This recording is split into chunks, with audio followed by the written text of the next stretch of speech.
Isang hampas lupa. Iyan ang turing nila sa akin habang tinatapak-tapakan ang huling piraso ng aking dangal. Habang ang mapang-aping si Victoria ay nagpapakasasa sa karangyaan, ako ay nakaluhod sa gitna ng dumi, bit-bit ang isang lihim na magpapabagsak sa kanilang imperyo. Hindi ako narito para magmakaawa. Narito ako para bawiin ang lahat. Handa ka na bang makita ang pagguho ng isang reyna? Ano ang gagawin mo kung ang taong pinagkakatiwalaan mo ang siyang dumedelubyo sa iyong buhay? Ano ba, Mara? Ang bagal-bagal mo talaga. Siguraduhin mong kasingkinang ng brilyante ang sapatos na yan, dahil yan ang itatapak ko sa libingan ng tatay mong magnanakaw. Bilisan mo. Ang boses ni Victoria Lane ay parang matalas na hagupit na bumasag sa katahimikan ng malawak na silid. Nakaluhod si Amara sa malamig na sahig na marmol. Ang kanyang mga daliri ay namumula na sa higpit ng pagkakahawak sa brush at basahan.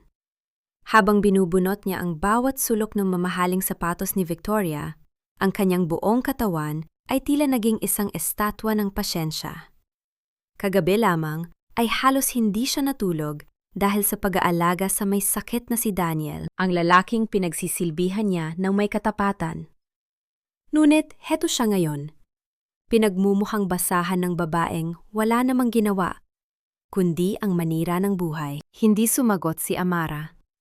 Nanatili siyang nakayuko, hinahayaan ang kanyang buhok na tumakip sa kanyang mga mata upang hindi makita ni Victoria ang luhang nagbabadyang pumatak. Ang bawat kuskus niya sa sapatos ay tila isang panalangin para sa katarungan. Ngunit ang susunod na narinig niya ang tunay na nagpatigil sa pag-ikot ng kanyang mundo.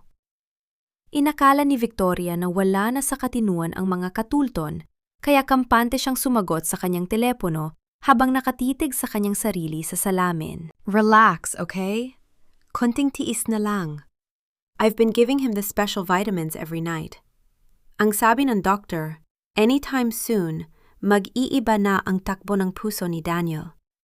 Once we're married next week, the Wetfield fortune will finally be mine.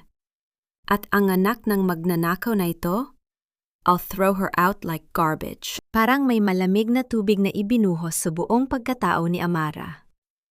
Ang brush na hawak niya ay dahan-dahang nalaglag mula sa kanyang mga kamay. Ngunit, hindi ito lumika ng anumang ingay sa makapal na karpet.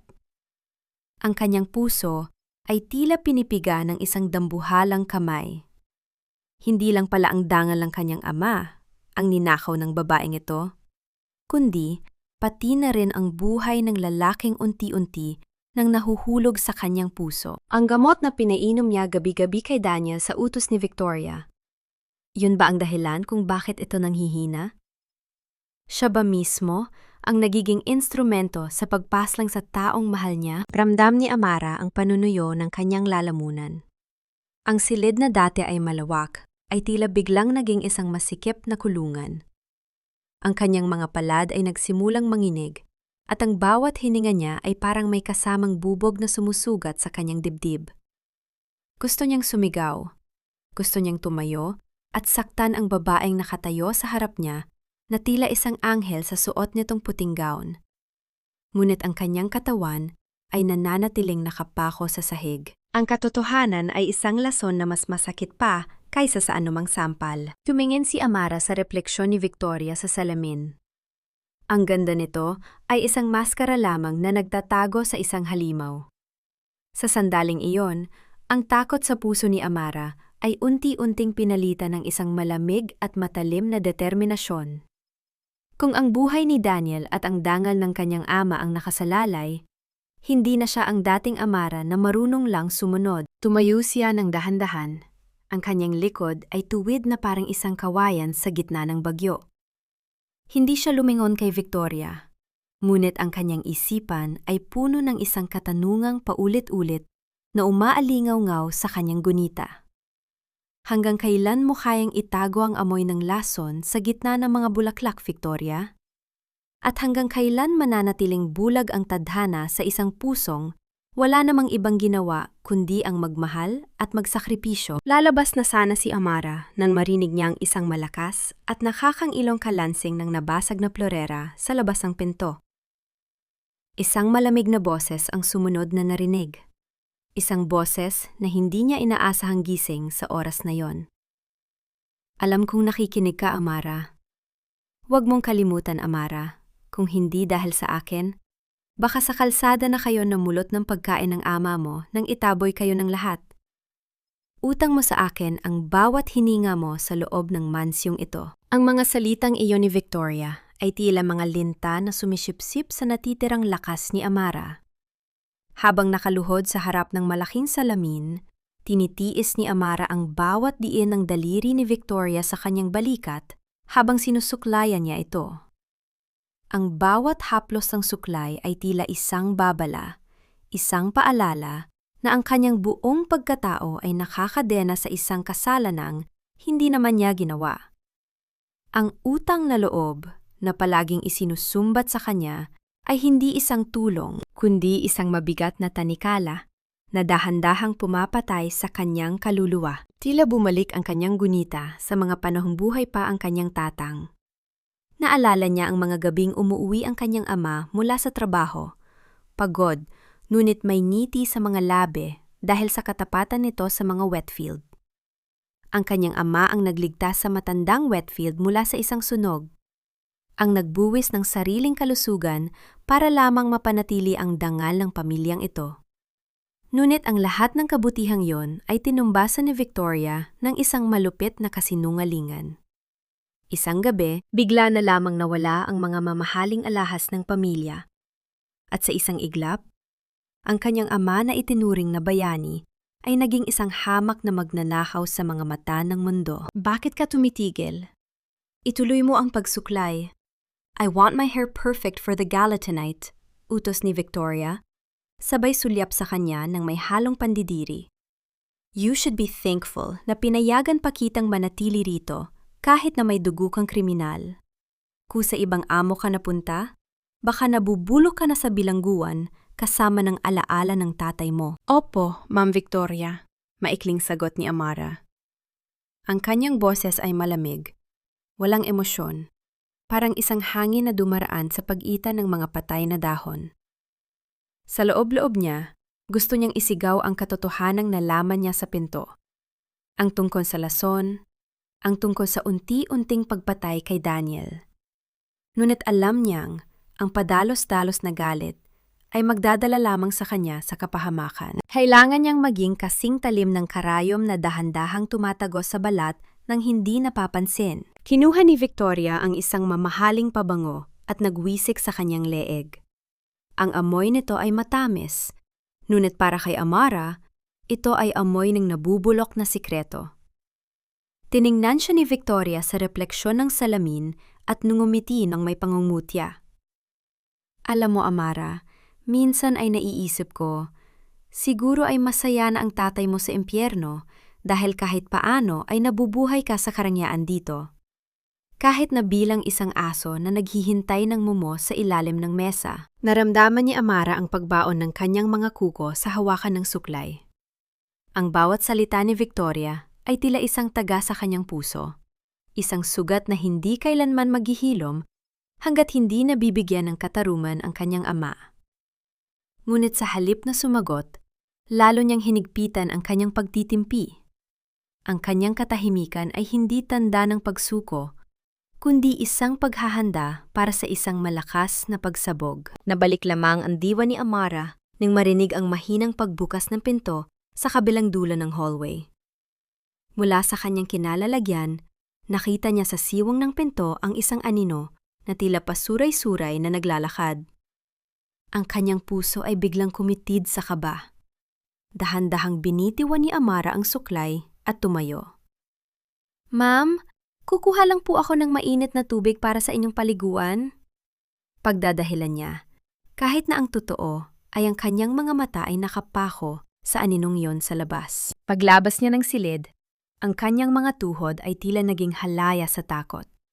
Doon, sa dulo ng madilim na pasilyo, nakita niya si Daniel. Ang mukha nito ay kasing puti ng papel, ang mga mata ay nanlalabo at tila walang direksyon. Ang lalaking dati ay matikas at puno ng buhay ay mukhang isang kandilang dahan-dahang nauupos sa gitna ng kadiliman. Ang kanyang mga hakbang ay hindi sigurado. Bumabagsak ang kanyang bigat sa mga pader habang pilit na naglalakad patungo sa itaas ng hagdanan. Nanigas si Amara sa kanyang kinatatayuan. Ang bawat segundo ay tila tumitigil habang pinapanood niya ang lalaking mahal niya na papalapit sa gilid ng matarik na hagdan. Sa kanyang isipan, naguunahan ang mga tanong. Ano ang ginawa ni Victoria sa kanya ngayong gabi? Bakit ganito kabilis ang paghina niya? Isang hakbang na lamang at maari nang mahulog si Daniel sa kailaliman ng marmol na sahig sa ibaba.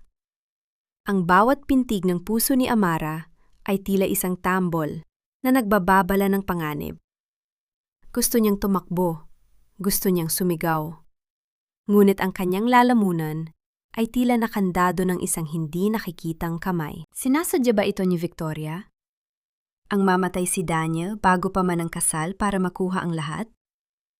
Ang bawat daliri ni Daniel ay dahan-dahang bumibitaw sa hawakan ng hagdan at ang kanyang katawan ay nagsimula ng tumagilid patungo sa kawalan. Sa isang iglap, pinuwis ni Amara ang lahat ng kanyang lakas. Hindi siya nag-isip, hindi siya nag-atubili. Ang kanyang mga paa ay mabilis na humakbang sa malamig na marmol at bago pa man tuluyang bumigay ang katawan ni Daniel patungo sa kailaliman ng hagdanan, naabot niya ang braso ng lalaki. Narinig ang kalansing ng mga butones ng polo ni Daniel na tumama sa sahig habang pilit siyang hinahatak ni Amara pabalik sa kaligtasan. Ang bigat ni Daniel ay tila isang bundok na pasan-pasan ng mahihinang balikat ng dalaga.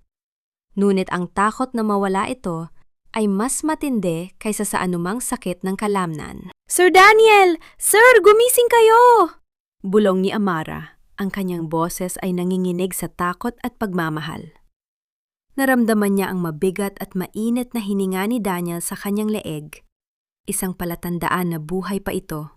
Ngunit ang katawan nito ay tila isang lantang gulay. Amara, ikaw ba yan? Mahinang umwal ni Daniel. Ang mga mata ay nananatiling nakapikit. Ngunit bago pa man makasagot si Amara, isang matalas na boses ang bumasag sa sandaling iyon. Bitawan mo siya! How dare you touch him with your filthy hands! Si Victoria ay nakatayo sa dulo ng pasilyo. Ang kanyang muka ay pulang-pula sa galit. Mabilis siyang lumapit at marahas na itinulak si Amara palayo kay Daniel. Ang likod ni Amara ay tumama sa matigas na pader, ngunit hindi siya dumaing. Pinanood niya si Victoria na biglang nagbago ang anyo. Mula sa pagiging halimaw, naging isang mapagmahal na kasintahan ito sa harap ni Daniel na unti-unti nang nagkakamalay. Daniel, my love, are you okay? Inatake ka na naman ba? Sabi ko naman sa'yo, huwag kang lalabas ng kwarto ng mag-isa. Malambing na sabi ni Victoria, habang matalim ang sulyap na ipinupukol kay Amara. At ikaw, Amara, you tried to push him, didn't you? Gusto mong makuha ang hustisya para sa tatay mong magnanakaw sa pamamagitan ng pananakit sa asawa ko? Hindi po totoo yan, Ma'am Victoria. Iniligtas ko lang po siya. Enough! Magsinungaling ka na sa lahat, huwag lang sa akin. Magnanahaw ang tatay mo, kaya natural lang na mamamatay tao ang anak. Mula ngayon, bawal ka nang lumapit sa itaas. Doon ka sa bodega matulog. Maglinis ka ron hanggat hindi ko sinasabing tapos ka na. Go! Wala nang nagawa si Amara, kundi ang sumunod. Bit-bit ang kanyang kaunting gamit, tinahak niya ang daan patungo sa pinakaluma at pinakamadilim na bahagi ng mansyon, ang bodega sa silong. Ang amoy ng alikabok at mga lumang gamit ang sumalubong sa kanya. Ang bawat hakbang niya sa lumang hagdan ng kahoy ay lumilika ng mga tunog na tila mga hinaing ng mga nakaraang pilit na ibinabaon sa limot. Doon, sa isang sulok na bahaging naiilawan ng isang maliit na bintana, nakaupo ang isang matandang babae. Si Lola Ignacia. Ang kanyang mga mata ay balot ng maputing ulap, bulag na ang matanda, ngunit ang kanyang pandinig at pakiramdam ay kasing talim ng kidlat. Siya ang pinakamatandang naninilbihan sa mga wetfield, ang nakasaksi sa pag-akyat at pagbagsak ng bawat lihim sa mansyong ito. Sino ang nariyan? Ang amoy na yan. Amoy ng pag-asa na hinaluan ng pait ng kahapon. Mahinang sabi ni Lola Ignacia, ang kanyang boses ay tila isang kaluskos ng mga tuyong dahon. Lumapit si Amara at dahan-dahang hinawakan ang kulubot na kamay ng matanda. Ako po ito, Lola. Si Amara, ang anak ni Gabriel. Biglang humigpit ang hawak ni Lola Ignacia sa kamay ni Amara. Isang luhang hindi inaasahan ang gumulong mula sa kanyang mga bulag na mata. Hinaplos ng matanda ang mukha ni Amara. Dinadama ang bawat linya ng mukha ng dalaga. Kamukhang-kamukha mo ang iyong ama, anak. Ang mga matang ito ang mga matang hindi marunong magtago ng katotohanan. Lola, alam niyo po ba ang totoo? Alam niyo po bang hindi magnanahaw si Tatang? Tanong ni Amara, ang kanyang boses ay puno ng pagsusumamo. Yumuko ang matanda at inilapit ang kanyang bibig sa tainga ni Amara.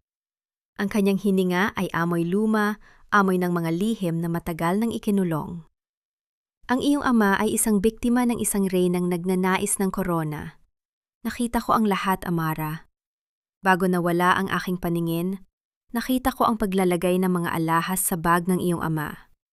Ngunit hindi yon ang pinakamalalang sikreto. Tumigil ang matanda at tila nakiramdam sa paligid. Ang katahimikan sa bodega ay tila naging isang mabigat na kumot. Makinig kang mabuti, Apo. Ang lason na pumapatay sa batang si Daniel, hindi yon ordinaryong sakit. Ang amoy ng lason ay parang mapait na almendras. Kapag naamoy mo yon sa kanyang pagkain o sa kanyang pawis, iyon na ang tanda. Pinapatay niya ang batang iyon ng dahan-dahan, gaya ng ginawa niya sa matandang Wetfield. Naramdaman ni Amara ang panlalamig ng kanyang buong katawan. Anong dapat kong gawin, Lola? Maging matalino ka, Amara. Huwag kang lalaban ng harapan. Ang gatas, dalhan mo siya ng gatas gabi-gabi. Ngunit yakin mong ikaw ang maghahanda nito. Iligtas mo siya, gaya ng pagliligtas ng ama mo sa dangal ng pamilyang ito. Nang gabing iyon, dala ang payo ni Lola Ignacia. Nagtungo si Amara sa kusina. Sa gitna ng kadiliman, habang ang lahat ay natutulog, naghanda siya ng isang baso ng mainit na gatas. Ngunit sa pagkakataong ito, wala itong halong anuman, kundi ang kanyang dalangin para sa paggaling ni Daniel. Paakyat na siya sa hagdan nang biglang bumukas ang ilaw sa pasilyo. Doon, sa tuktok ng hagdan, nakatayo si Victoria. Suot ang kanyang kulay dugong silk robe. Ang kanyang mga mata ay nanlilisik habang nakatingin sa baso ng gatas na hawak ni Amara. Where do you think you're going with that, Amara? I explicitly told you to stay in the bodega. Anong ilalagay mo sa gatas ni Daniel? Sinusubukan mo ba siyang lasunin para makapaghiganti sa akin? Ang boses ni Victoria ay puno ng pangungutya. Isang matalinong paraan ng pagbabaliktad sa katotohanan. Dahan-dahang lumapit si Victoria, at sa bawat hakbang nito, ang pintig ng puso ni Amara ay tila isang tambol na sumasabog sa kanyang dibdib. Tikman mo, utos ni Victoria habang kinukuha ang baso mula sa kamay ni Amara. Kung wala itong lason, inumin mo sa harap ko, na yun din! Walang panginginig ang kamay ni Amara nang abutin niya ang baso ng gatas mula kay Victoria. Tumingin siya ng diretso sa mga mata ng babaeng tila binubuhay ng pot at kasinungalingan. Alam ni Amara na ang gatas na ito ay malinis dahil siya mismo ang naghanda. Ngunit ang pagpilit sa kanya ni Victoria ay isang paraan ng pagpapahiya, isang pagpapaalala na siya ay walang boses at walang karapatan sa loob ng mansyong ito. Dahan-dahang ininom ni Amara ang gatas. Ang init nito ay gumapang sa kanyang lalamunan, ngunit ang kanyang puso ay nanatiling kasing lamig ng yelo. Nang maubos ang huling patak, ibinalik niya ang baso sa tray nang walang anumang ingay. Masaya na po ba kayo, Ma'am Victoria? Mahinang tanong ni Amara. Ang kanyang boses ay kalmado. ngunit may talim na hindi maitatago. Isang mapait na tawa ang kumawala sa mga labi ni Victoria. Huwag kang umasta na parang martyr, Amara.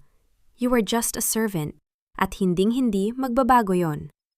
Now get out of my sight, at siguraduhin mong bukas, bago sumikat ang araw, ay malinis na ang buong garden. Tinalikuran ni Amara ang nagngangalit na Reyna. Naglakad siya pabalik sa bodega, ngunit hindi upang matulog. Naghintay siya. Hinayaan niyang lumipas ang mga oras. Hinintay niyang tumahimik ang buong mansyon at mamatay ang lahat ng ilaw.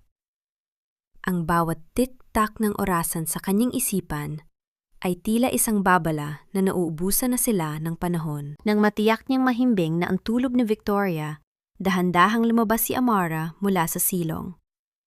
Ang kanyang mga hakbang ay tila mga bulong sa dilim, hindi lumilika ng anumang tunog sa kahoy na sahig. Hawak niya ang isang maliit na bote ng sariwang tubig na hinaluan niya ng kaunting asukal at asin. Isang simpleng lunas na itinuro sa kanya ni Lola Ignacia upang labanan ang panghihina ng katawan. Pagpasok niya sa silid ni Daniel, sinalubo siya ng amoy na kinatatakutan niya. Ang amoy ng mapait na almendras. Masangsang ito sa hangin. Tila ba may nakatagong anino ng kamatayan na bumabalot sa malawak na kama. Doon, sa gitna ng mga mamahaling kumot, nakahiga ang haligi ng pamilyang Wetfield. Ang mukha ni Daniel ay tila hinubog mula sa abo, walang kulay, at ang bawat paghinga niya ay isang pakikibaka. Dahan-dahang lumapit si Amara. Umupo siya sa gilid ng kama at pinagmasdan ang lalaking lihim niyang minamahal mula pa noong mga bata sila. Ang matikas na panga at matatalas na mata ni Daniel ay tila nilamon na ng sakit na likha ng kasamaan. Kinuha ni Amara ang isang malinis na bimpo, pinasa ito, at dahan-dahang pinunasan ang noo ni Daniel na basang-basa ng malamig na pawis. "Sir Daniel, nandito na po ako," bulong niya. Ang kanyang tinig ay puno ng pagsusumamo. "Laban lang po. Huwag niya siyang hayaang manalo." Tila narinig ni Daniel ang kanyang tinig.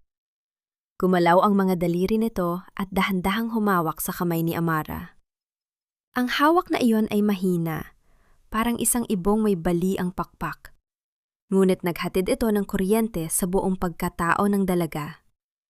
Isang sandali ng kilig at pait ang namayani sa silid. Sa gitna ng panganib, naramdaman ni Amara ang init ng palad ni Daniel. Isang haplos na matagal niyang ipinagkait sa kanyang sarili dahil sa agwat ng kanilang katayuan. Inilapit ni Amara ang bote sa labi ni Daniel. "Inom po kayo nito. Kailangan niyo ng lakas." Parang isang bata na sumusunod sa kanyang ina, uminom si Daniel. Ang bawat paglagok nito ay tila pag-asa para kay Amara.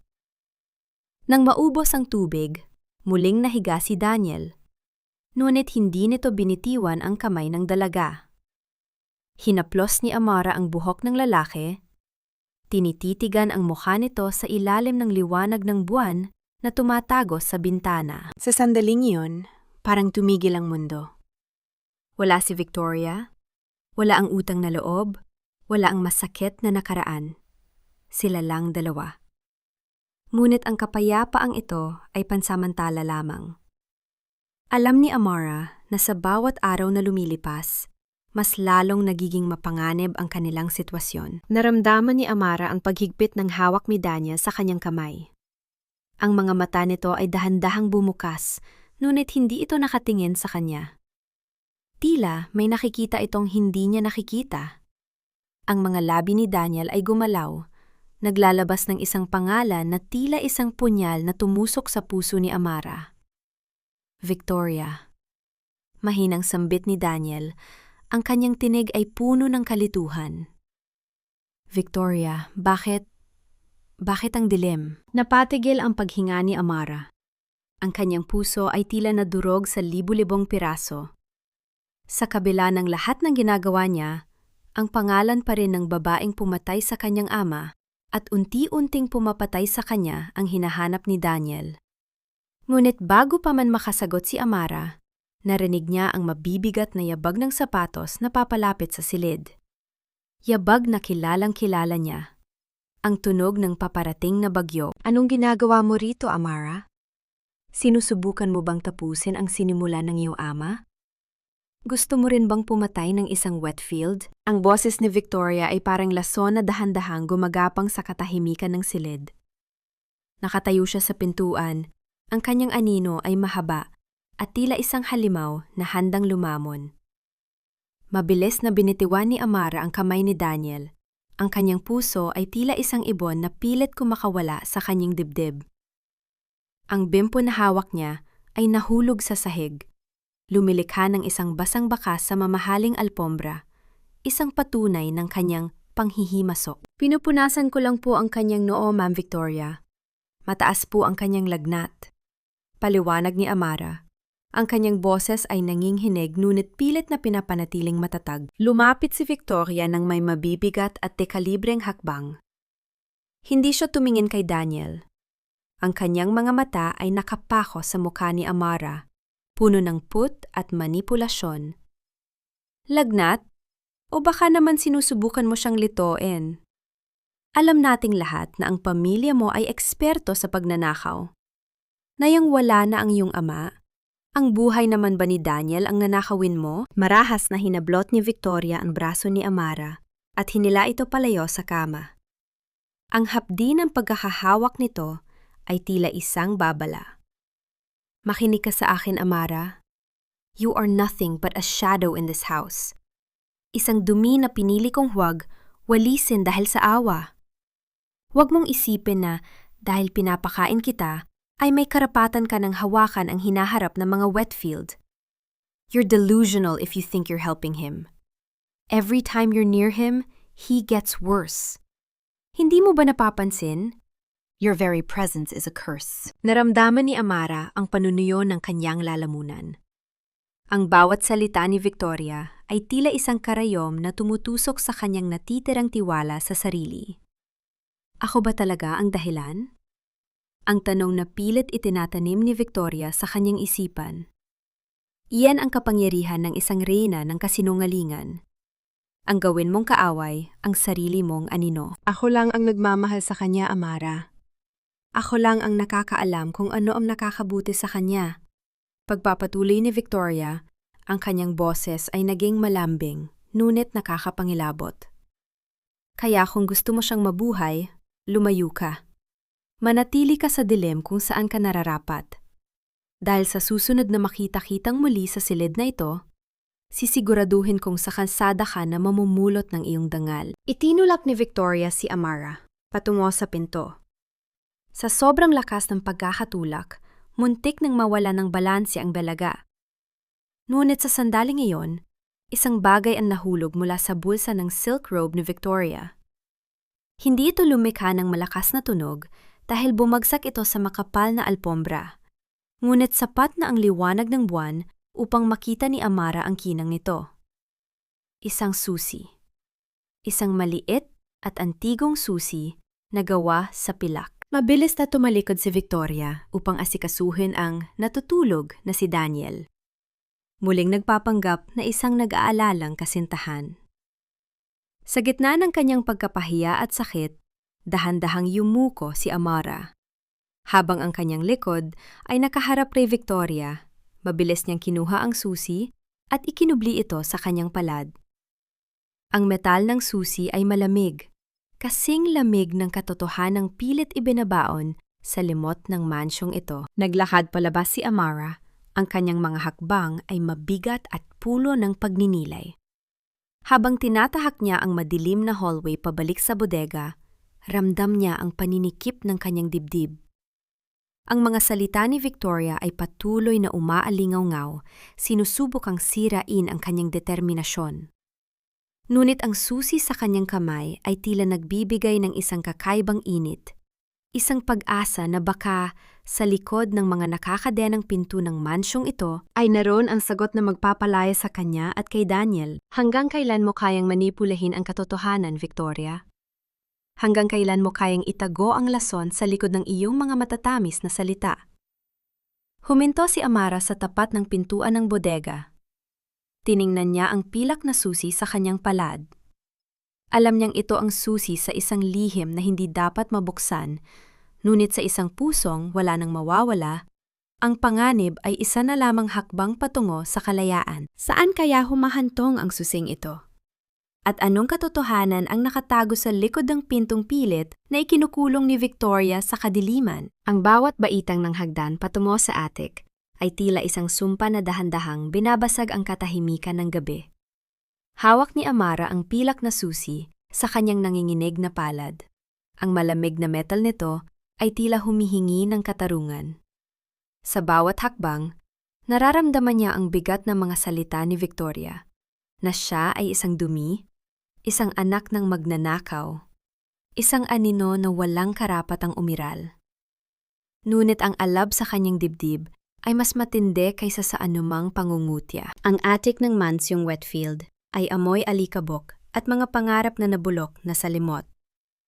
Puno ito ng mga lumang kagamitan, mga estatwang binalot ng sapot ng gagamba, at mga kahon na naglalaman ng mga alaala ng isang pamilyang binuo sa kasinungalingan. Sa gitna ng kadiliman, tila may humihilang puwersa kay Amara patungo sa isang lumang baul na gawa sa Nara na nakatago sa likod ng mga sirang painting. Gamit ang pilak na susi, dahan-dahang binuksan ni Amara ang baul.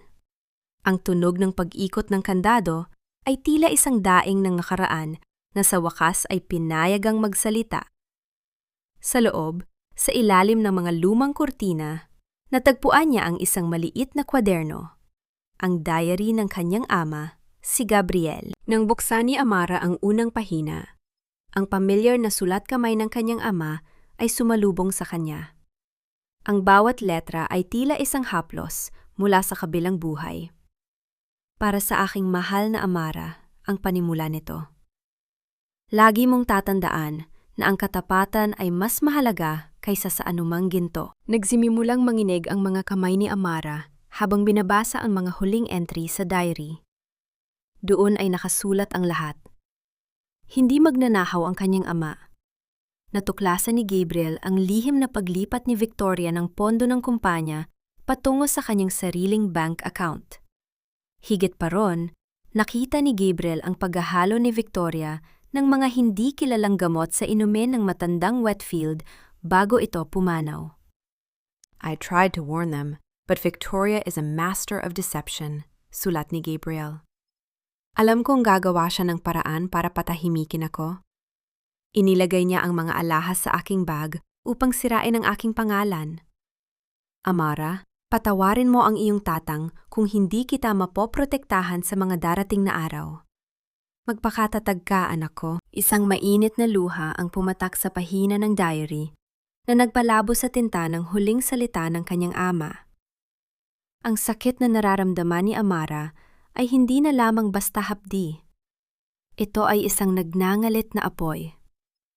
Ang lahat ng paghihirap, ang bawat sampal at mura na tinanggap niya mula kay Victoria, ang lahat ng taon na itinuring silang basura, ang lahat ng iyon ay binuo sa isang malupit na pakana. You deserve to burn in hell, Victoria, bulong ni Amara.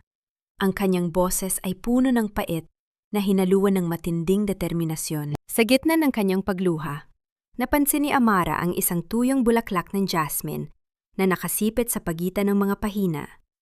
Ang paboritong bulaklak ng kanyang ina na madalas ibigay ni Gabriel kay Amara noong bata pa siya. Isang munting alaala ng pag-ibig sa gitna ng isang mundong puno ng pot.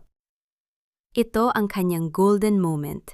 Ang sandali nagpapaalala sa kanya na sa kabila ng lahat ng dumi ng mansyong ito, mayroon siyang pinagmulan na malinis at puno ng danggal. Niyakap ni Amara ang diary sa kanyang dibdib. Dinarama ang bawat pahina nito na tila ba yakap niya ang kanyang ama sa huling pagkakataon. Ngunit ang kanyang katahimikan ay biglang nabasag. Isang matalas na liwanag mula sa isang flashlight ang biglang tumama sa kanyang muka. Ang liwanag ay kasing talim ng isang kidlat sa madilim na attic. Narinig ang tunog ng mga yabag na dahan-dahang papalapit. Ang bawat hakbang ay tila isang hatol ng kamatayan. Sabi ko na nga ba, hindi ka lang basta katulong. Isa kang daga na mahilig maghalungkat sa mga gamit na hindi sayo. Ang boses ni Victoria ay malamig at puno ng pagbabanta. Napatayo si Amara. Ang kanyang mga mata ay nanlalabo pa rin sa luha. Ngunit ang kanyang paningin ay nakapako sa anino ni Victoria na papalapit. Hawak pa rin niya ang diary, ang tanging ebidensya ng katotohanan. Ano ang hawak mo, Amara? Ibigay mo sa akin yan, utos ni Victoria, habang dahan-dahang binubunot ang isang maliit na lighter mula sa kanyang bulsa. Ang apoy mula sa lighter ay sumayaw sa dilim na nagbibigay ng nakakatakot na liwanag sa mukha ng kontrabida. I guess it's time to finish what your father started. Some things are better left turned into ashes. Ang init ng apoy ay tila nararamdaman na ni Amara sa kanyang balat. Wala siyang matatakbuhan. Ang pinto sa likod ni Victoria ay nakasara at ang tanging paraan para makaligtas ay ang protektahan ang diary sa anumang paraan. Ibigay mo sa akin ang basurang yan bago ko gawing abo ang iyong mga kamay, Amara. Huwag mong subukan ang pasensya ko. Ang boses ni Victoria ay parang kiskis ng patalim sa bato. Malamig, matalas, at walang pakundangan. Ang maliit na apoy mula sa kanyang lighter ay sumasayaw, nagbibigay ng madilaw at nakakatakot na liwanag sa kanyang mga mata na tila sa isang buwetre. Sa kabilang banda, si Amara ay nakatayo sa gitna ng mga anino. Ang diary ng kanyang ama ay nakayakap sa kanyang dibdib, na tila ba ito ang kanyang huling hininga? Ramdam niya ang magaspang na pahina ng kwaderno. Ang bawat ukit ng tinta ng kanyang ama ay tila tumatago sa kanyang balat, nagbibigay sa kanya ng lakas na hindi niya inakalang taglay niya. Hindi ko ito ibibigay sa inyo, sagot ni Amara. Ang kanyang boses ay hindi sumisigaw, ngunit may lalim ito na tila galing sa ilalim ng lupa. Ang katotohanan ay hindi nasusunog, Ma'am Victoria. Kahit gawin niyo pang abo ang bawat pahina nito, ang amoy ng inyong kasalanan ay mananatili sa mansyong ito. Isang mapait at nakakangilong tawa ang kumawala sa mga labi ni Victoria. Humakbang siya ng mas malapit. Ang bawat tunog ng kanyang mamahaling sapatos sa maduming sahig ng attic ay tila isang hatol. Katotohanan? Who would believe the word of a dead thief? At ikaw? You are just a servant, Amara. In the eyes of the world, you are nothing but a speck of dust.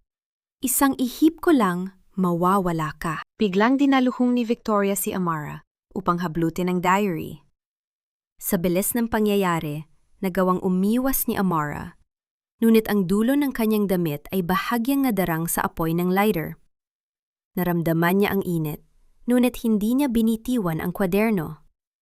Sa gitna ng paghahabulan sa masikip at madilim na arik, mabilis na isinilid ni Amara ang diary sa loob ng isang lumang punda ng unan na nakatambak sa gilid at itinulak ito sa maliit na lagusan ng laundry chute. Ang daanan ng mga maruruming damit patungo sa silong. Narinig ang mahinang tunog ng pagbagsak ng tela sa ilalim, isang senyales na ligtas ng ebidensya mula sa apoy ni Victoria. "Walang hiya ka!" sigaw ni Victoria, sabay dampot ng isang lumang kahon at itinapon ito sa direksyon ni Amara. Bumagsak ang kahon sa pader, naglika ng isang malakas na tunog na yumanig sa katahimikan ng gabi, ngunit hindi natamaan ang dalaga. "You think you're smart? You think you can outplay me in my own house?" Huminto si Victoria. Ang kanyang hininga ay mabilis at puno ng pagnanasa na pumatay. Pinatay niya ang lighter at muling naghari ang kadiliman. Ngunit ang tensyon sa pagitan nila ay sapat na upang magliyab ang paligid. Dahan-dahan siyang lumapit kay Amara at hinawakan ang panga ng dalaga ng napakahigpit, sapat na upang bumaon ang kanyang mga kuko sa balat nito. "Makinig ka sa akin, Amara. If you think that little book will save you, you're wrong. Magmula ngayon, hinding-hindi ka na makakalabas ng mansyong ito. Isang maling galaw mo, isang maling salita, at sisiguraduhin kong ang matandang bulag na si Ignacia ang unang magbabayad. I will make sure she rots in the streets, starving and alone. Is that what you want?" Ang pangalan ni Lola Ignacia ay tila isang malamig na punyal na tumusok sa puso ni Amara. Ito ang golden moment ng kanyang paghihirap. Ang pagsasakripisyo ng sariling kaligtasan para sa taong nagbigay sa kanya ng liwanag sa dilim. Napapikit si Amara. Ang kanyang mga luha ay dahan-dahang gumulong, ngunit ang kanyang mukha ay nanatiling blangko. Ang pag-ibig niya para sa matanda ang naging bagong tanikala na muling nagpako sa kanya sa kapangyarihan ni Victoria. Good. Alam mo kung saan ka lulugar? Pagpapatuloy ni Victoria nang makita ang pagsuko sa mga mata ni Amara. Binitiwan niya ang panga ng dalaga ng may pandidiri. Ngayon, bumaba ka na. Linisin mo ang sarili mo. Tomorrow is a big day. Darating ang mga mananahi para sa aking wedding gown. At ikaw ang hahawak ng aking wedding veil habang naglalakad ako sa altar. I want you to see, up close, how a real queen claims her throne. Naglakad palabas si Victoria. Iniwan si Amara sa gitna ng madilim at maalikabok na attic. Habang nakikinig sa papalayong yabag ng sapatos ni Victoria, dahan-dahang napaupo si Amara sa sahig. Ang kanyang katawan ay nanginginig sa galit at pagod. Tumingin siya sa kanyang mga palad, marumi, puno ng alikabok, ngunit malinis ang konsensya. Nabalik lamang ang kanyang diwa nang marinig ang isang mahinang kaluskos mula sa ibaba, sa dulo ng laundry chute. Isang tunog na tila may kumukuha sa punda ng una na itinapon niya. Sino ang naroon? Si Lola Ignacia ba? O baka naman isa sa mga tauhan ni Victoria na kanina pa pala nakikinig sa kanilang usapan? Kung makuha nila ang diary, wala nang matitira kay Amara, kundi ang kanyang wasak na danggal. Dali-daling tumayo si Amara at tumakbo patungo sa hagdan. Ang kanyang puso ay tila sasabog sa kaba. Kailangan niyang maunahan ang kung sino mang nandoon sa silong. Ngunit pagdating niya sa huling baetang, ang nakita niya ay hindi ang diary, kundi isang pamilyar na anino na nakatayo sa tapat ng laundry chute. Hawak ang punda ng unan. Isang matangkad na lalaki na sa ilalim ng liwanag ng isang lampara ay dahan-dahang lumingon sa kanya. Ang mga mata nito ay puno ng kalituhan, sakit, at isang katotohanang hindi pa handang tanggapin. Ang bawat pintig ng puso ni Amara ay tila isang tambol na sumasabog sa loob ng kanyang dibdib. Sa gitna ng madilim na laundry area, ang tanging nagbibigay ng liwanag ay ang isang maliit at taandap-andap na bumbilya na naglalabas ng madilaw na anino. Doon, nakatayo si Daniel. Ang kanyang mga kamay ay mahigpit na nakakapit sa punda ng unan na naglalaman ng diary ni Gabriel. Ang kanyang mukha ay mas maputla pa kaysa sa karaniwan at ang kanyang mga mata ay puno ng kalituhan na tila ba galing siya sa isang napakahabang panaginip. Sir Daniel, ang tanging lumabas sa mga labi ni Amara, halos isang bulong na binuo ng takot at pag-asa. Dahan-dahang itinaas ni Daniel ang punda. Ano ito, Amara? Bakit ito nahulog mula sa taas? Ang kanyang boses ay mahina, parang isang paos na himig ng isang taong matagal na hindi nakapagsalita ng maayos. Ang kanyang mga daliri ay nanginginig habang hinahawakan ang tela. Naramdaman ni Amara ang panlalamig ng kanyang mga kamay. Kung malalaman ni Victoria na hawak ni Daniel ang ebidensya, siguradong katapusan na nilang dalawa. Sir, pakiusap, ibigay niyo po sa akin yan. Mapanganib po ang hawak niyo. Pagsusumamo ng dalaga habang dahan-dahang lumalapit na tila ba nagpapaamo ng isang sugatang hayop. Tumingin si Daniel sa kanya at sa sandaling yun, ang labo sa kanyang mga mata ay tila bahagyang nahawi. Mapanganib? Gaya ba ng gamot na ibinibigay sa akin ni Victoria gabi-gabi? Isang mapait na ngiti ang gumuhit sa kanyang mga labi. Isang ngiti na puno ng sakit dahil sa pagtataksil ng taong dapat sana ay kanyang katuwang. Hindi ako baliw, Amara. Paminsan-minsan, naglilinaw ang isip ko. At sa tuwing naglilinaw ang lahat, ikaw ang nakikita ko. Ikaw ang nagpupunas ng aking no.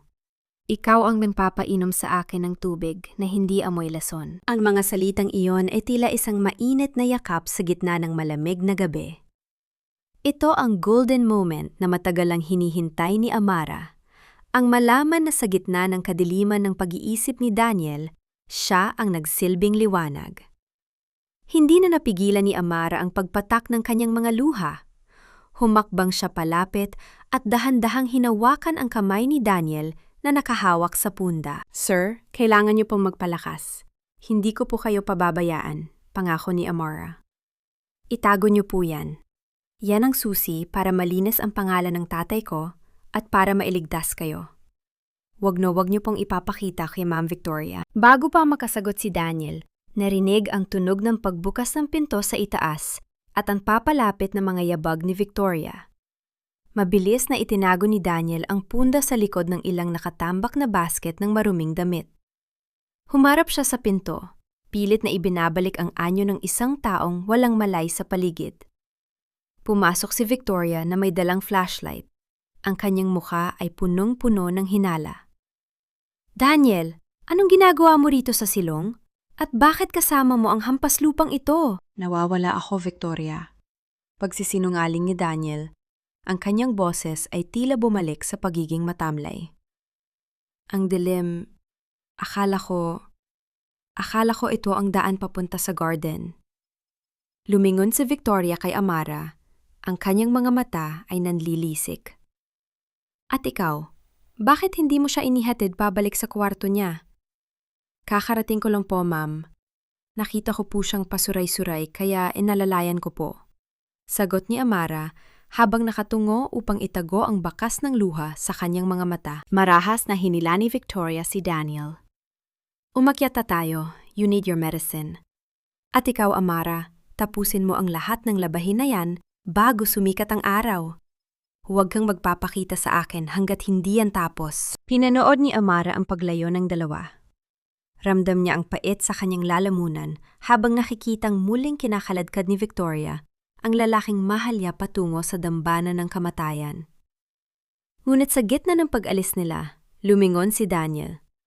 Isang saglit lamang, isang mabilis na sulyap, ngunit sapat na iyon upang makita ni Amara ang determinasyon sa mga mata nito. Nang matiyak niyang wala na ang dalawa, mabilis na kinuha ni Amara ang diary mula sa basket at isinilid ito sa loob ng kanyang damit. Kailangan niyang ituloy ang plano. Nang gabing iyon, sa halip na labada ang unahin, nagtungo siya sa kusina. Kinuha niya ang bote ng gamot ni Daniel na nakatago sa cabinet ni Victoria.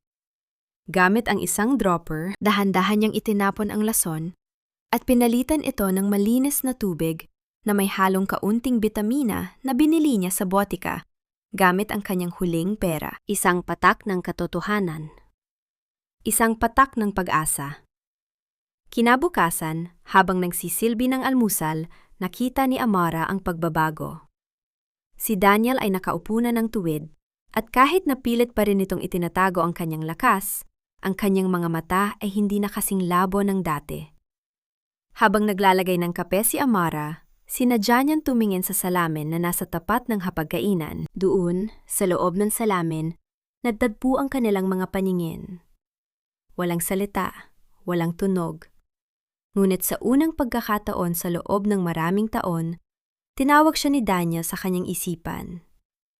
Amara, mahinang sambit ni Daniel, sapat na para marinig lamang ng dalaga.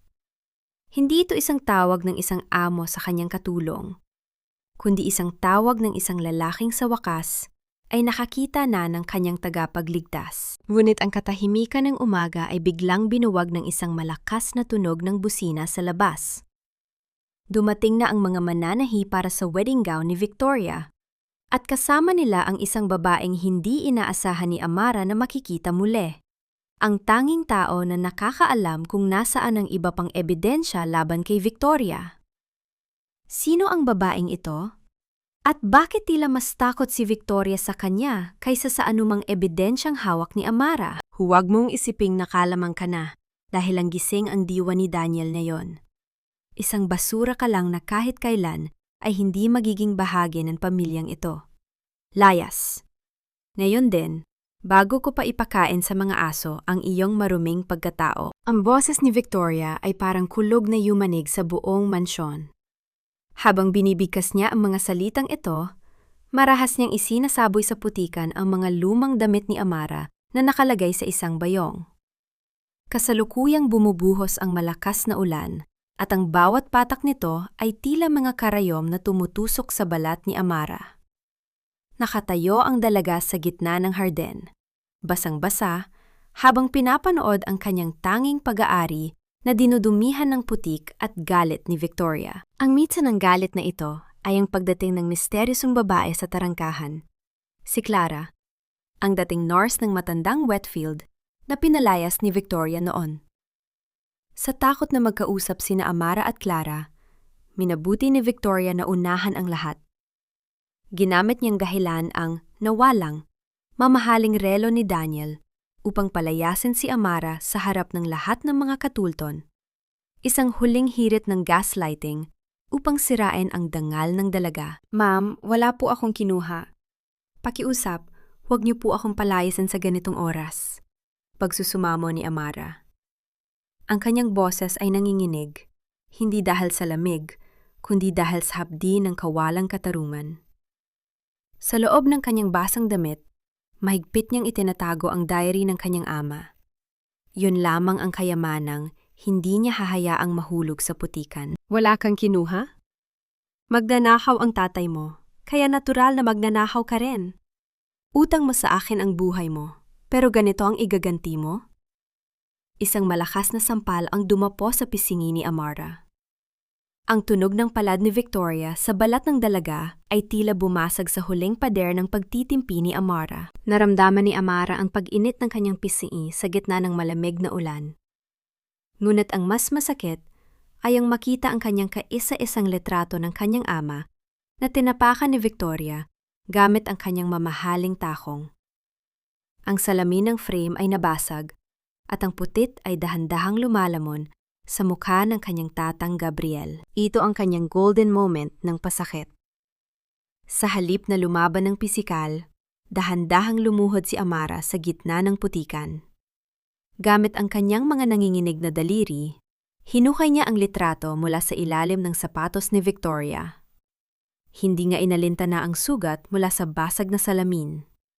Niyakap niya ang maruming litrato sa kanyang dibdib. Ang kanyang mga luha ay humahalo sa agos ng ulan. Sa sandaling iyon, mukha siyang isang durog na kaluluwa.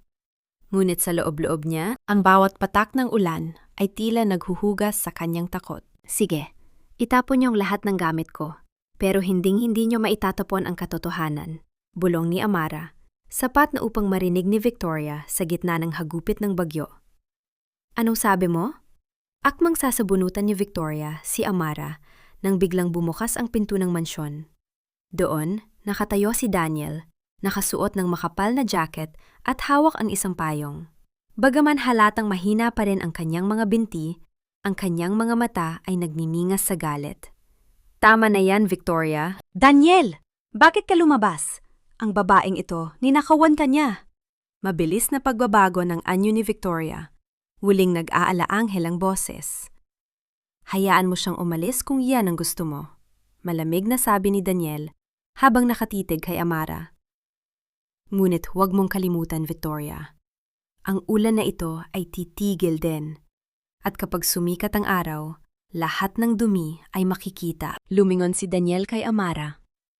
May kung anong mensahe sa kanyang mga mata na tila nagsasabing, maniwala ka sa akin. Maghintay ka. Bitbit ang kanyang basang bayong at ang nakatagong diary, dahan-dahang tumalikod si Amara sa mansyong naging kulungan niya ng maraming taon. Ang bawat hakbang niya palayo ay tila pagpunit sa isang pahina ng kanyang buhay na puno ng pait.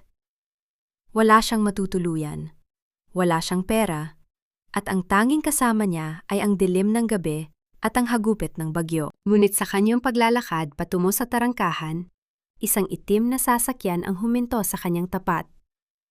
Bumaba ang salamin nito at ang babaeng si Clara ay tumingin sa kanya nang may halong awa at determinasyon. Amara, pumasok ka. Panahon na para malaman mo ang buong kwento kung bakit pinatay ni Victoria ang iyong ama. Ang loob ng sasakyan ni Clara ay amoy luma at tuyong bulaklak, Isang malaking kabaligtaran sa malupit at malamig na ulan sa labas. Habang nakaupo si Amara sa likuran, ramdam niya ang pagtulo ng tubig mula sa kanyang buhok patungo sa kanyang basang damit. Ngunit ang init na nagmumula sa heater ng sasakyan ay tila isang marahang haplos sa kanyang naninigas na katawan.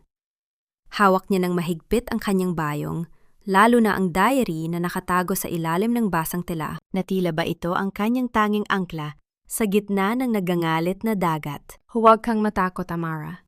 Hindi ka na nag-iisa ngayon, mahinang sabi ni Clara habang nakatitig sa daan. Ang kanyang boses ay puno ng pagtitimpi, ang boses ng isang taong matagal nang nagkimkim ng katotohanan. Bakit niyo po ako tinutulungan, Clara? Bakit na yan lang? Tanong ni Amara. Ang kanyang tinig ay paos at nanginginig. Huminga ng malalim si Clara at ang kanyang mga kamay sa manibela ay humigpit.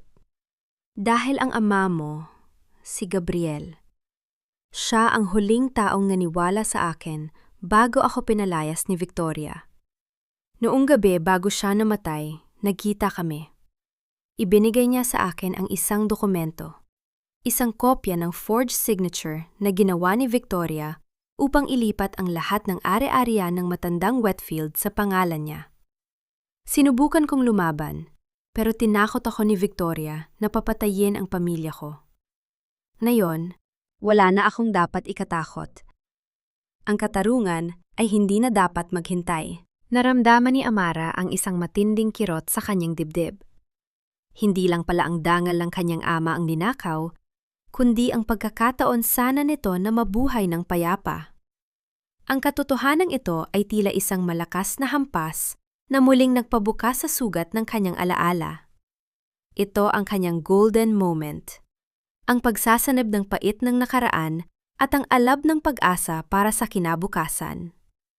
Sa bawat salita ni Clara, tila nabubuo ang isang larawan ng kasamaan ni Victoria na mas higit pa sa kanyang inakala. Habang bumabiyahe sila patungo sa isang ligtas na bahay, sa loob ng mansyon ng mga Wetfield, isa pang laro ang nagaganap.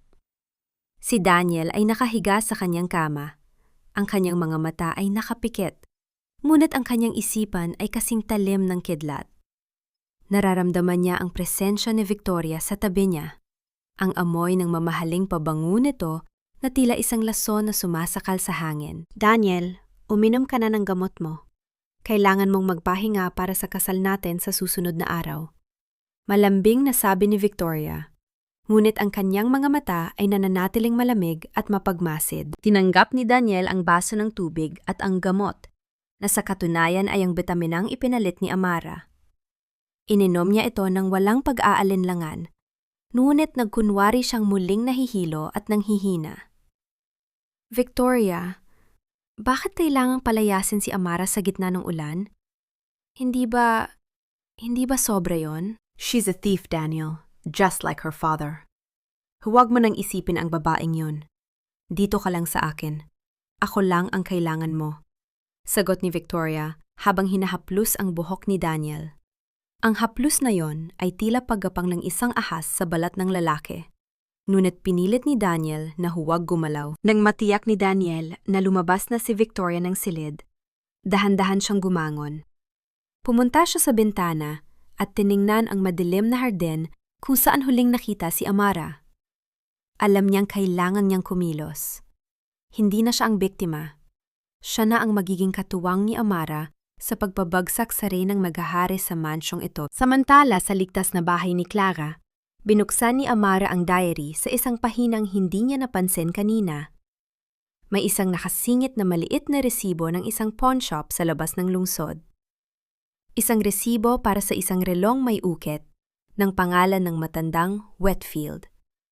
Ang relong sinasabing ninakaw ng kanyang ama, ngunit ang petsa ng pagkakasangla ay matapos nang mamatay si Gabriel. Ito na ang patunay, Clara. Ang relong sinasabing ninakaw ni Tatang ay isinangla ni Victoria matapos siyang mawala. Bulong ni Amara. Ang kanyang mga mata ay nagniningning sa determinasyon. Ngunit ang katahimikan ng gabi ay muling nabasag nang marinig nila ang tunog ng isang sasakyan na pumarada sa tapat ng bahay.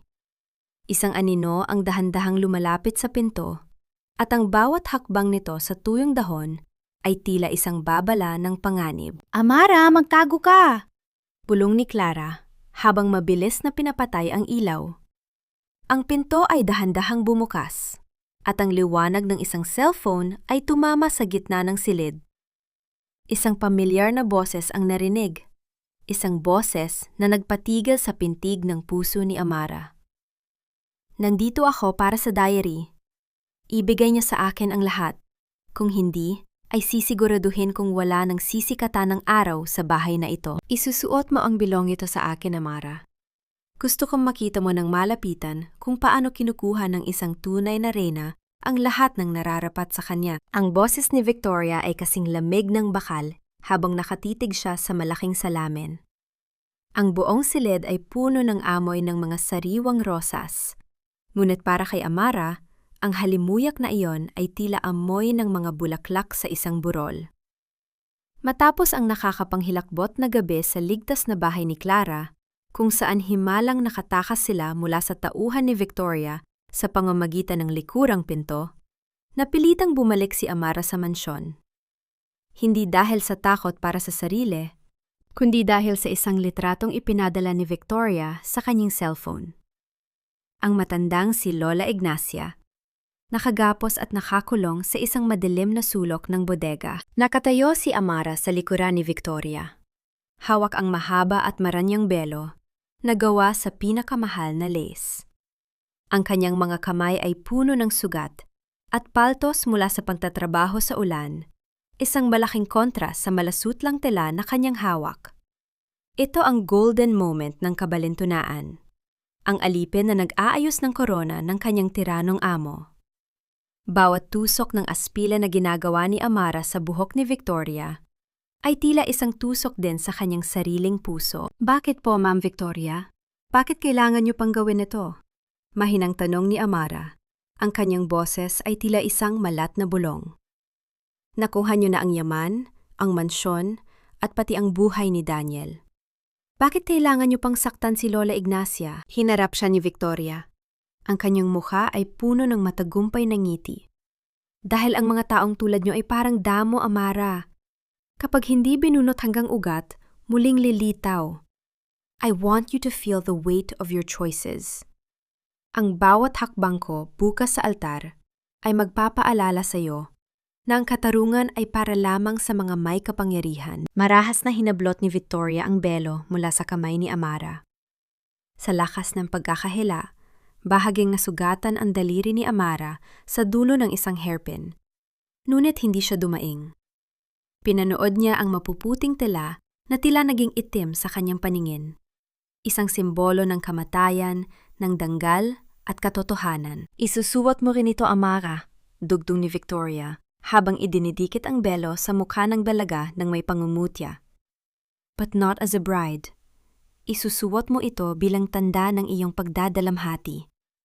Dahil pagkatapos ng kasal bukas, wala ng Amara at wala ng Daniel na makakaabala sa akin. Nang makaalis si Victoria upang makipag-usap sa mga organizer ng kasal, naiwan si Amara na nangkinghinig sa loob ng silid. Ang kanyang dibdib ay tila sasabog sa tindi ng kaba at galit. Ngunit sa gitna ng kanyang kawalang pag-asa, dahan-dahang bumukas ang pinto ng balcony. Isang pamilyar na figura ang pumasok.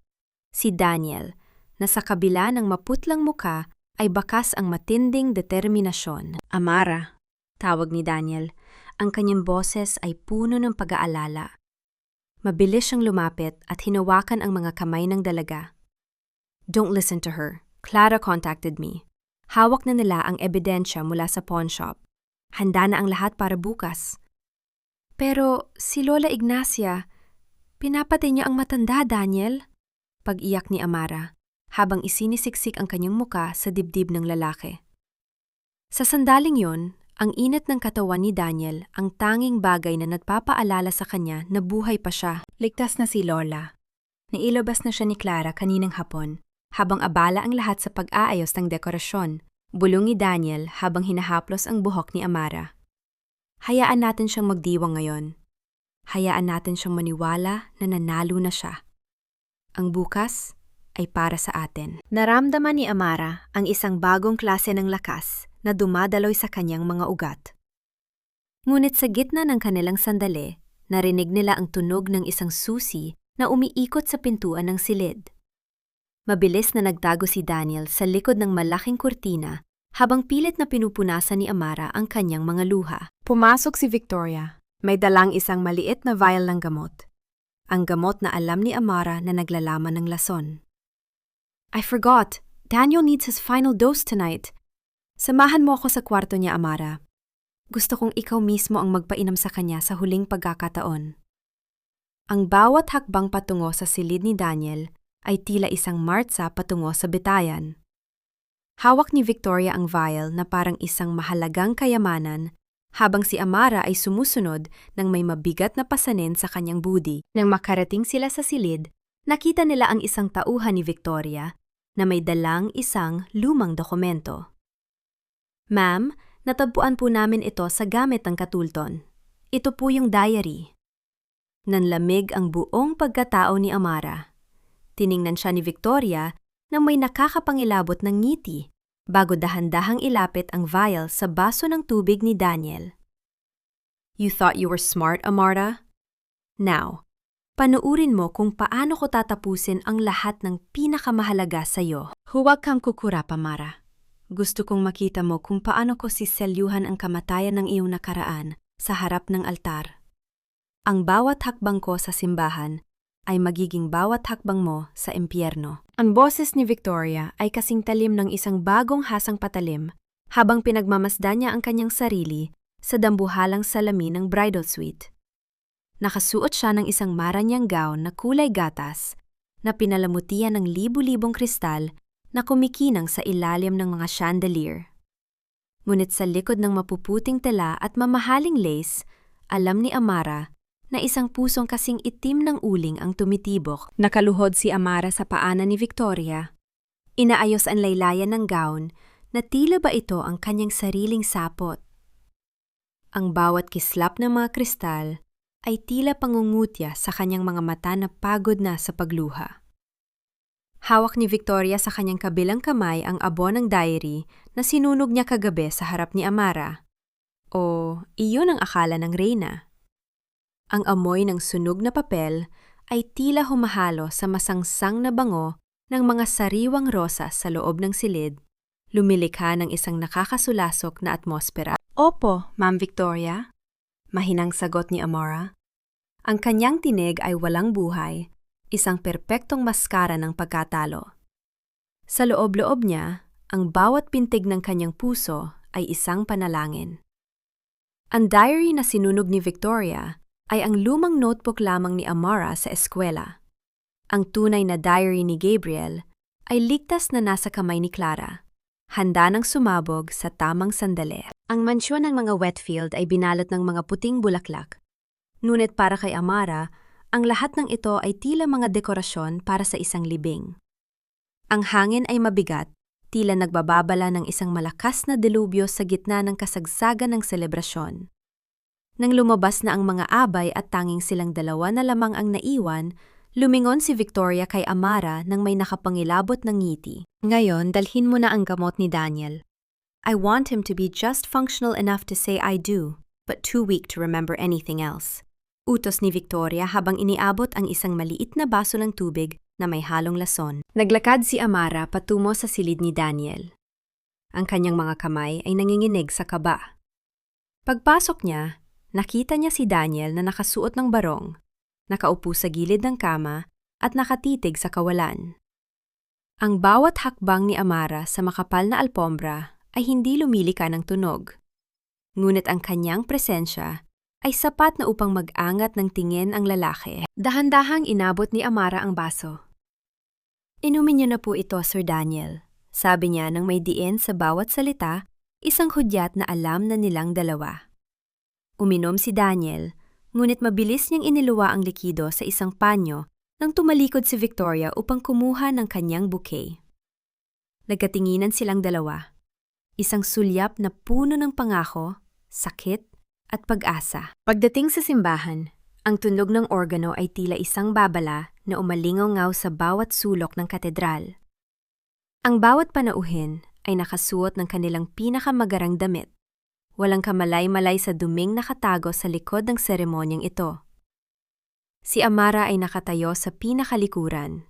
Hawak ang mahabang belong itim na ipinilit ni Victoria na isuot niya bilang tanda ng kanyang pagpapakumbaba. Nagsimimulang maglakad si Victoria sa aisle. Ang bawat hakbang niya sa mahabang pulang carpet ay tila pagtapak sa libingan ni Gabriel. Ang kanyang mukha ay balot ng isang manipis na belo, ngunit ang kanyang mga mata ay nakapako kay Daniel na naghihintay sa altar. Isang Daniel na tila pasuray-suray at nanghihina. Nang marating ni Victoria ang altar, ang pare ay nagsimulang magsalita. Ang bawat salita ng seremonya ay tila mga pako na ibinabaon sa krus ni Amara. Ramdam niya ang panlalamig ng kanyang mga daliri habang nakatingin sa relo sa dingding ng simbahan. Ilang sandali na lang. Kung sino man ang may alam na hadlang upang hindi matuloy ang kasalang ito, magsalita ngayon o habang buhay na manahimik. Ang boses ng pare ay umalingaw-ngaw sa tahimik na katedral. Isang nakakabinging katahimikan ang namayane. Niinitian ni Victoria si Daniel, isang niting puno ng tagumpay. Akmang magpapatuloy na ang pare nang biglang bumukas ang dambuhalang pinto ng simbahan. Ang tunog ng mga yabag sa sahig na bato ay bumasag sa katahimikan. Humasok si Clara, bitbit ang isang projector at ang diary ni Gabriel. Sa tabi niya ay ang matandang si Lola Ignacia, na sa kabila ng pagiging bulag ay nakataas ang noo. Ngunit ang mas ikinagulat ng lahat ay ang biglang pagtayo ng tuwid ni Daniel. Ang panghihina sa kanyang mukha ay biglang napalitan ng isang talim na kasing tinde ng kidlat. Hindi matutuloy ang kasal na ito. Ang boses ni Daniel ay hindi mahina, hindi nangangatal. Ito ay boses ng isang leon na sa wakas ay nakalaya sa kanyang kulungan. Dahil ang babaeng nasa harap ko ay hindi ang aking mapapangasawa, siya ang pumatay sa aking ama at sa ama ni Amara. Nanlaki ang mga mata ni Victoria. Ang kanyang buke ay nalaglag sa sahig at ang mga puting rosas ay nagkalat tila mga pangarap na biglang nadurog. Lumingon siya sa likuran at nakita si Amara. Isang Amara na hindi na nakayuko. Isang Amara na dahan-dahang tinatanggal ang belong itim mula sa kanyang ulo. Tapos na ang paghahari mo, Victoria, sigaw ni Amara. Ang kanyang boses ay umalingaw-ngaw hanggang sa pinakamataas na bahagi ng katedral. Ngunit sa halip na sumuko, isang matalim na tawa ang kumawala kay Victoria. Mabilis niyang binunot ang isang maliit na patalim mula sa kanyang garter at hinila ang pari bilang hostage. Ang kinang ng metal sa ilalim ng ilaw ng simbahan ay nagdulot ng takot sa lahat ng mga panauhin. Kung hindi ako magiging reyna, walang lalabas ng buhay sa simbahang ito. Sigaw ni Victoria. Ang kanyang mukha ay tila sa isang baliw na nawala na ng lahat. Wala kayong alam. Wala kayong karapatang husgahan ako. Ang lahat ng ito ay pinaghirapan ko. Ang mansyong iyon. Ang yaman ng mga Wetfield. Akin ang lahat ng iyon. Ang boses ni Victoria ay hindi na ang malambing at mapanlinlang na tinig ng isang magiging asawa. Ito ay naging isang hysterical na hiyaw. Puno ng pait at desperasyon na tila isang hayop na nasukul sa sulok. Ang kanyang puting gown, na simbolo sana ng bagong simula, ay tila naging isang maruming balot sa kanyang nagangalit na pagkatao. Hawak pa rin niya ang patalim sa leeg ng nangangatog na pare, habang ang kanyang mga mata ay ligaw na naghahanap ng matatakbuhan sa loob ng katedral. Ang bawat hiyaw ng mga panauhin ay tila mga tinik na bumabaon sa katahimikan ng simbahan. Ngunit sa gitna ng kaguluhan, nanatiling nakatayo si Amara. Dahan-dahan siyang humakbang pasulong, ang kanyang mga mata ay nakapako kay Victoria. Wala nang takot sa kanyang mga tingin, wala nang pag-aalinlangan. Ang bawat hakbang niya ay tila pagbawi sa bawat taon na itinuring siyang basura. Bitawan mo siya, Victoria. Tapos na ang laro mo. Ang boses ni Amara ay kalmado, ngunit may bigat na tila isang hatol mula sa langit. Ang lahat ng kasinungalingan mo ay nakaukit na sa mga pader ng simbahang ito. Kahit patayin mo pa ang lahat ng narito, hindi mo na mabubura ang katotohanang ikaw ang pumatay sa aking ama. Tumahimik ka, anak ng magnanakaw? Sigaw ni Victoria, habang lalong idinidiin ang patalim.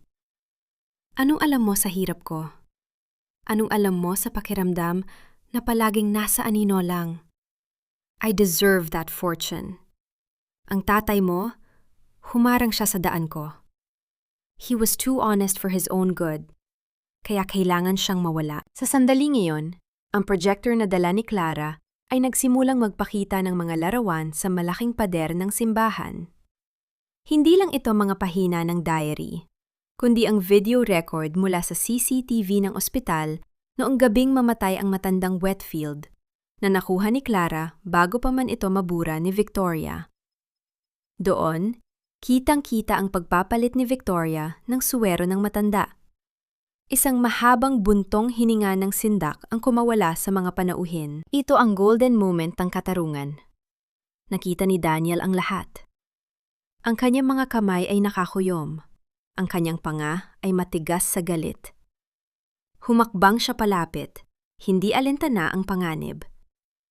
"Sapat na yan, Victoria," sabi ni Daniel.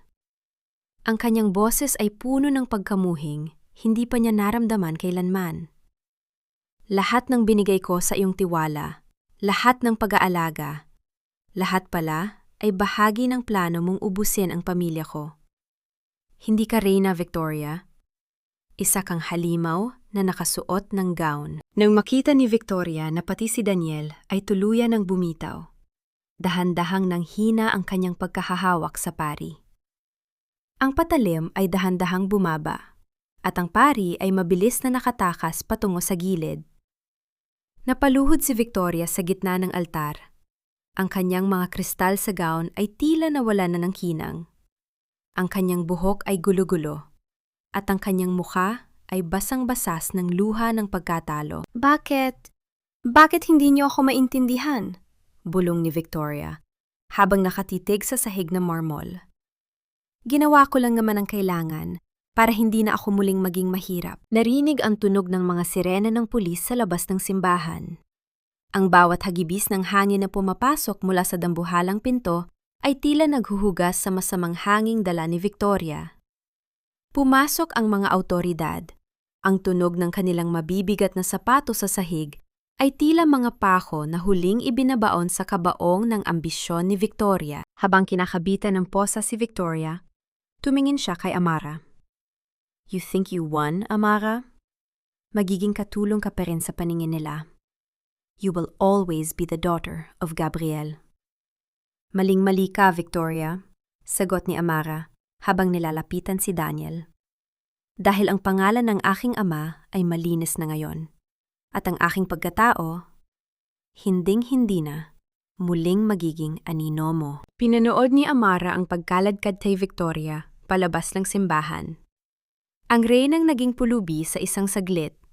Habang papaalis ang mga pulis, lumapit si Daniel kay Amara at hinawakan ang kanyang mga kamay.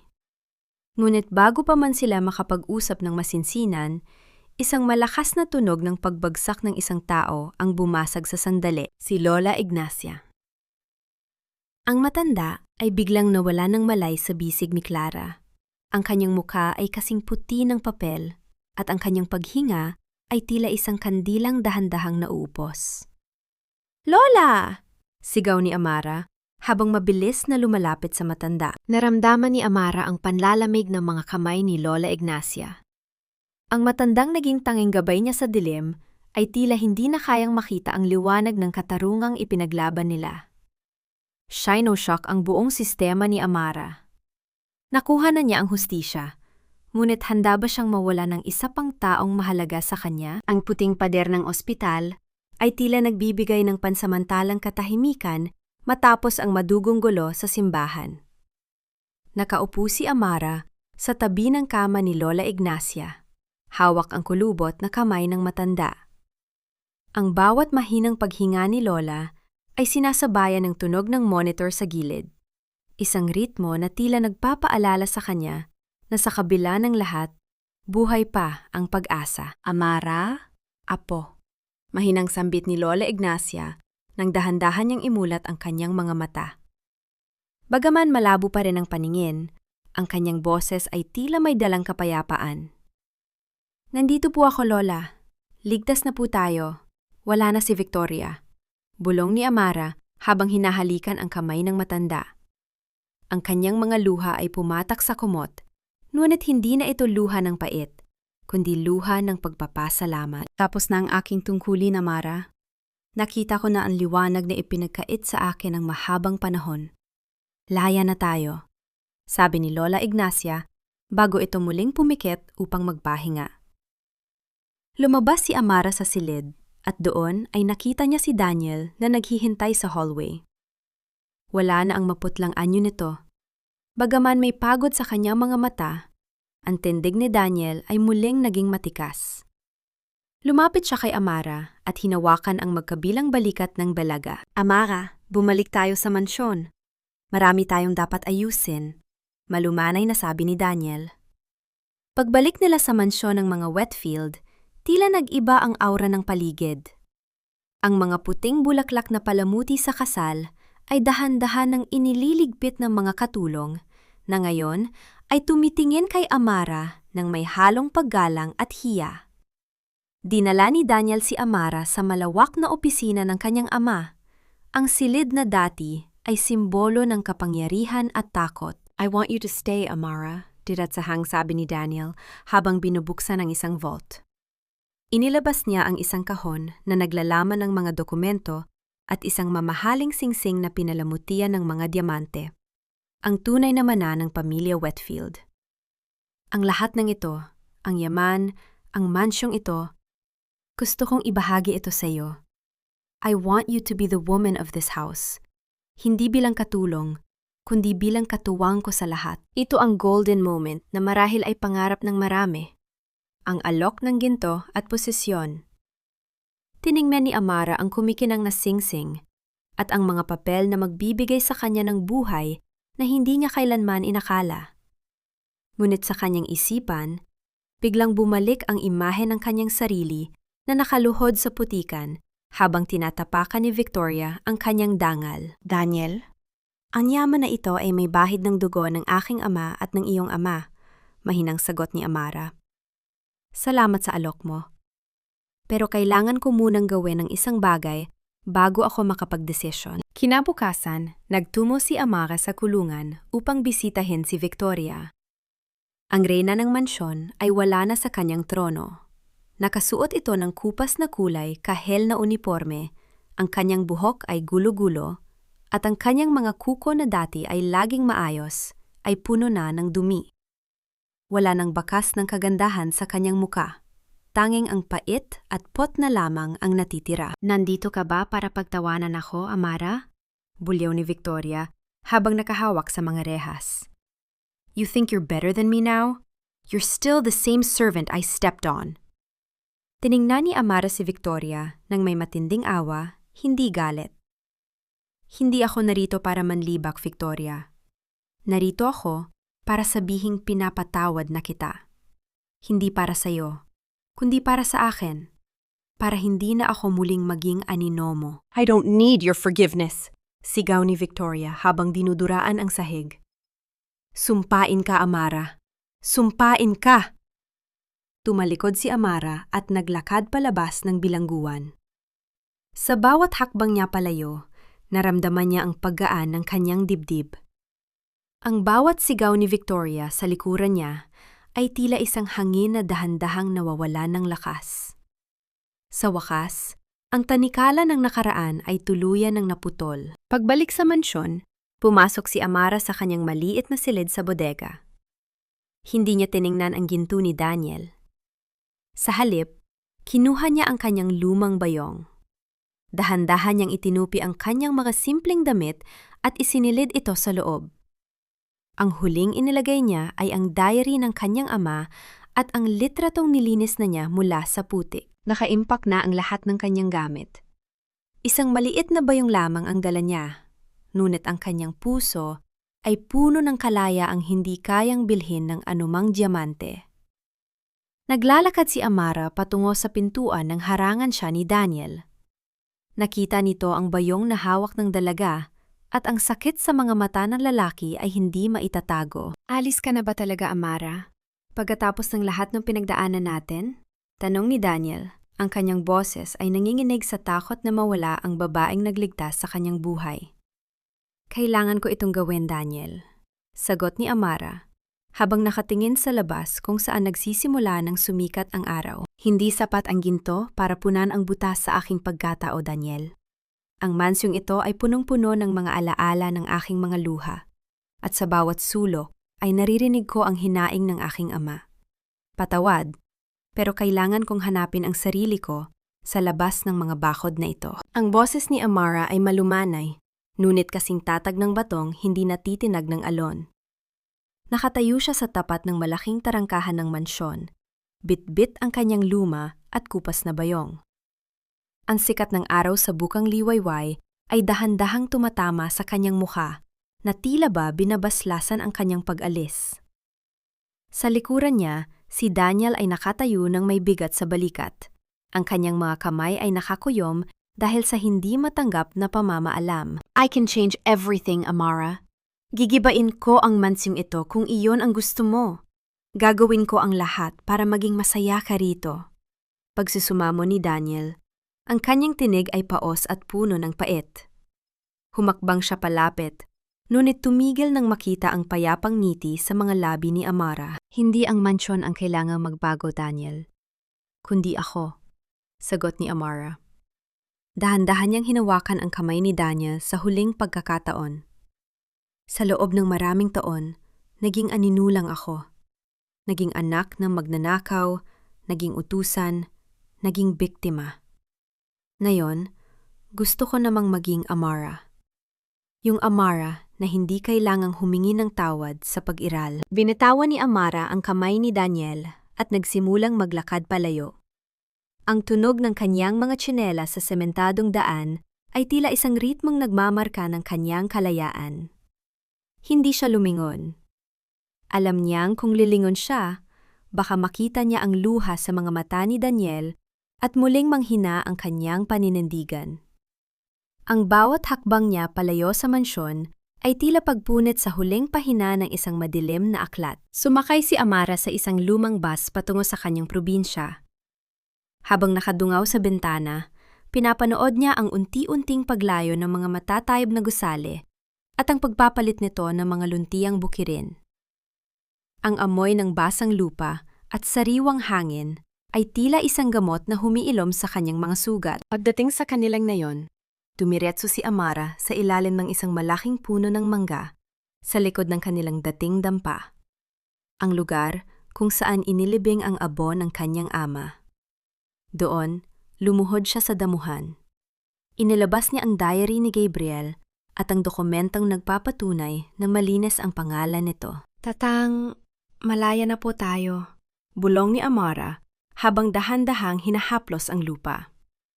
Isang mainit na luha ang pumatak, ngunit hindi ito luha ng pait. Ito ang kanyang golden moment, ang sandaling naramdaman niya ang ganap na kapayapaan habang ibinabaon niya ang mga mapapait na alaala at itinatanim ang binhi ng bagong simula. Wala na pong muling tatawag sa inyong magnanakaw. Ang dangal nyo ay kasing linis na ng bukang liwayway. Hapon na nang magpasuya si Amara na buksan ang kanyang bayong upang ayusin ang kanyang mga gamit sa maliit na silid na kanyang nirentahan. Doon, sa pagitan ng kanyang mga damit, nakakita siya ng isang puting sobre. Isang liham mula kay Daniel. Nanginginig ang kanyang mga daliri habang binubuksan ang sobre. Sa loob ay may isang maliit na susi. Ang susi ng maliit na bahay na pangarap ni Amara noong bata pa siya. At isang maikling sulat. Hindi kita pipigilan sa iyong paghahanap sa sarili, Amara. Pero tandaan mo, ang bawat bukang liwayway na makikita mo rito sa nayon ay makikita ko rin sa mansyon.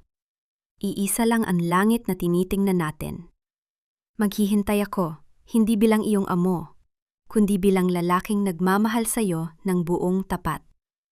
Kapag handa ka na, alam mo kung saan ako hahanapin? Napangiti si Amara habang yakap ang liham sa kanyang dibdib. Ang susing iyon ay hindi isang tanikala, kundi isang pintong nakabukas para sa hinaharap. Tumingin siya sa labas ng bintana kung saan ang langit ay nagkukulay lila at ginto. Handa na ba siyang magsimulang muli? At sa kanyang paghahanap sa sariling kaligayahan, may puwang pa, kaya ang pag-ibig na minsang naging dahilan ng kanyang pagdurusa? 1 taon na ang lumipas mula nang huling matapak ang mga paa ni Amara sa malamig na marmol ng mansyon ng mga Whitfield. Ngayon, ang kanyang mundo ay hindi nakulong sa pag-itan ng matatayog na pader at mga lihim na nakakubli sa dilim. Ang bawat umaga niya ay nagsisimula sa awit ng mga ibon at ang amoy ng sariwang pandesal na niluluto sa kanto. Si Amara ay isa ng guro sa maliit na paaralan sa kanilang ngayon. Isang maestra na iginagalang hindi dahil sa kanyang yaman, kundi dahil sa kanyang busilak na puso at katatagan. Nakatayo siya sa harap ng kanyang maliit na bahay. Pinagmamasdan ang mga tanim na jasmine na ngayon ay namumukadkad na. Ang mapuputing bulaklak ay tila mga bituing, nagbibigay ng liwanag sa kanyang luntiang harden. Wala na ang kaba sa kanyang dibdib. Wala na ang pakiramdam na kailangan niyang laging tumingin sa likod. Ang katarungan para sa kanyang ama ay ganap ng nakamit at ang pangalang Gabriel ay isa ng simbolo ng katapatan sa kanilang bayan. Isang pamilyar na tunog ng sasakyan ang dahan-dahang huminto sa tapat ng kanyang bakod. Ang bawat yabag ng sapatos sa tuyong damuhan ay tila may dalang pamilyar na ritmo na nagpabilis sa tibok ng puso ni Amara. Lumingon siya at nakita si Daniel. Wala na itong suot na mamahaling suit. Nakasuot lang ito ng simpleng puting polo at maong. Ngunit ang kislap sa kanyang mga mata ay mas maliwanag pa kaysa sa anumang diamanteng inialok niya noon. Maayos ng lahat, Amara, bungad ni Daniel habang dahan-dahang lumalapit. Ang kanyang boses ay puno ng katahimikan. Ang mansyon, ginawa ko na itong isang foundation para sa mga batang biktima ng pang-aabuso. Victoria is still behind bars. At balita ko ay unti-unti na rin niyang tinatanggap ang kanyang kapalaran. Bagaman mahaba pa ang kanyang lalakbayin patungo sa pagsisisi. Napangiti si Amara. Isang ngiting abot hanggang sa kanyang mga mata. Masaya ako para sa iyo, Daniel. Masaya ako na nahanap mo na rin ang sarili mong kapayapaan. Nahanap ko na ang kapayapaan sa pagtutulan sa iba. Pero ang puso ko, nananatili pa ring naghihintay dito sa nayon. Seryosong sabi ni Daniel habang hinahawakan ang mga kamay ni Amara. Sa pagkakataong ito, hindi ito hawak ng isang amo sa kanyang katulton, kundi hawak ng isang lalaking handang magsimula ng muli, nang walang agwat ng katayuan. Hindi na ako ang aninong nakilala mo noon, Daniel, mahinang sagot ni Amara habang dinadama ang init ng palad ng lalaki. Alam ko, at yan ang mas minamahal ko ngayon. Ang Amara na malaya, ang Amara na nagawa akong iligtas kahit na ang mundo ay laban sa kanya, sagot ni Daniel. Habang lumulubog ang araw at nagkukulay ginto ang langit, sabay silang maglakad patungo sa dalampasigan. Ang bawat hampas ng alon sa pampang ay tila naghuhugas sa huling bakas ng pait ng nakaraan. Sa bawat sulyap nila sa isa't isa, alam nilang hindi magiging madali ang lahat. Ngunit handa na silang harapin ang bukas ng magkasama. Ang sugat ng kahapon ay naging pilat na lamang na nagpapaalala sa kanilang katatagan. Ang pagpapatawad ay hindi nangangahulugang paglimot, kundi ang pagpili na huwag nang maging bilanggo ng galit. Sa wakas, ang anino ng katotohanan ay tuluyan ng naglaho, at ang tanging natira ay ang maliwanag na sikat ng araw na nagbibigay ng pag-asa sa bawat pusong marunong magsakripisyo at magmahal ng tunay.